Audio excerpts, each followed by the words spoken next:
I'm 101 years old, and I didn't lose my life all at once. It was taken from me, piece by piece, quietly, by someone I trusted more than anyone else, my sister. If you had met us when we were young, you would have said we were inseparable. We were close in the way only sisters can be. We shared everything, clothes, secrets, dreams we didn't tell anyone else. She was younger than me by 3 years, quieter, softer. At least that's how I saw her, and I protected her, or at least I thought I did. When I got married, she was the one who cried the most, held my hand longer than anyone else, said, "Don't forget me." I laughed, told her, "How could I?" I didn't know then. She wouldn't let me. My husband was a simple man, kind, not loud, not complicated.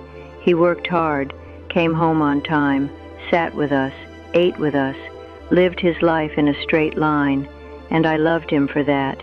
Not in a dramatic way, in a steady way, the kind that doesn't shake, but stays. We built a quiet life, nothing extraordinary, but it was ours. 2 children, a small home, routines that felt safe. My sister came often. At first it felt natural. She was family. Of course she would visit. Of course she would stay. She helped with the children, helped in the kitchen, sat with my husband when I was busy, talked to him, laughed with him. I was grateful. I trusted her. Why wouldn't I? She was my sister. If there were signs, I didn't see them, or maybe I saw them and chose not to understand. She started coming more frequently, staying longer, sometimes without telling me in advance, but I never questioned it. It felt normal, familiar, safe. My husband seemed comfortable around her.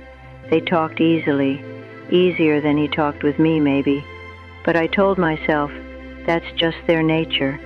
Some people connect differently. I didn't feel threatened. That thought never even crossed my mind, not once.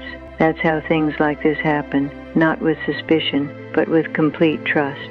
I remember one evening, I was in the kitchen. The children were in the other room, and I heard them laughing, my husband and my sister. Not just a small laugh, a real one. I paused, just for a moment, listened, and something inside me shifted, very slightly. But I moved on, continued what I was doing, because I didn't want to give that feeling a name. Over time, small things began to change, not dramatically, just slightly. My husband started asking about her. Is she coming today? Did she call? I thought he was just being polite. She started knowing things about him, small details I hadn't noticed, what he liked, what he didn't. I told myself, she's observant. She's always been like that. I kept explaining things away because the truth didn't fit into the life I believed I had. The children grew close to her, very close. She played with them, talked to them, listened. I was busy, always busy, running the house, managing everything, and she was present. That's the difference I didn't understand. I was there, she was present. Years passed like that, without confrontation, without clear signs, until the day something became undeniable. It wasn't a confession, it wasn't a scene, it was a look, the way he looked at her, and the way she looked back.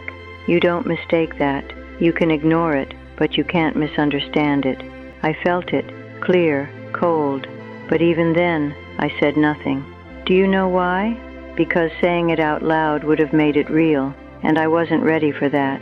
I thought, maybe it will pass, maybe I'm imagining it, maybe I'm tired. We tell ourselves many things when the truth is too heavy. Then came the distance, not between them, between me and everything. My husband spoke less to me, listened less, looked at me less.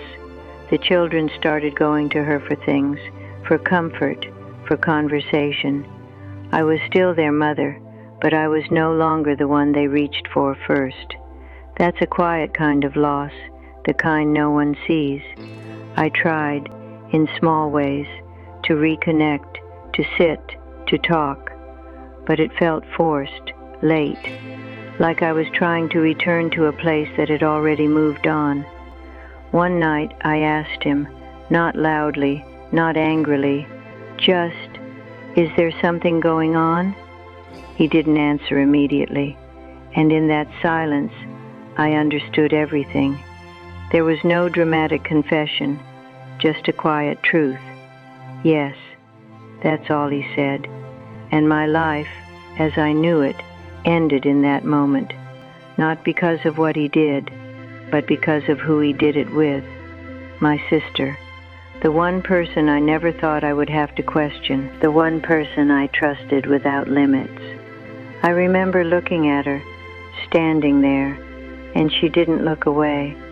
That hurt more than anything. There was no shame, no apology, just acceptance, as if this had already been decided, long before I noticed.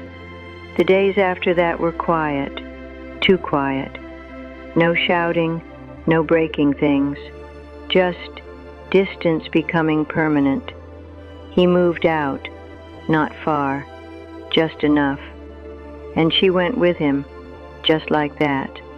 The children stayed with me at first, but something had already shifted. They were confused, pulled, and slowly they drifted, not away from me completely, but toward her, because she had been there, present, listening, while I was busy holding everything together. I lost them in ways that are hard to explain. They still called me mother, but they didn't come to me the same way. That changed everything. Years passed. People told me to move on, to rebuild, to forget. But you don't forget something like that, not because of anger, but because of what it takes from you. Not just a husband, not just a sister, but a sense of trust, a sense of belonging, and the quiet belief that some people would never hurt you. I lived my life after that, alone, not completely, but differently, carefully, without expecting too much from anyone. Now at 101, I sit with my memories, not the big moments, the small ones, the ones I missed, the ones I misunderstood, and I see it clearly now. I didn't lose everything in one day. I lost it slowly, in the moments I trusted without question, in the times I chose not to see, in the space I left that someone else stepped into. If you're listening to me, I won't tell you what to do. Life doesn't work that way. But I will say this: pay attention to what feels off, even if it's small, even if it doesn't make sense yet, because small things grow, and silence can hide more than words. I'm 101 years old, and my sister didn't take everything from me in one moment. She took it slowly, quietly, until there was nothing left to take.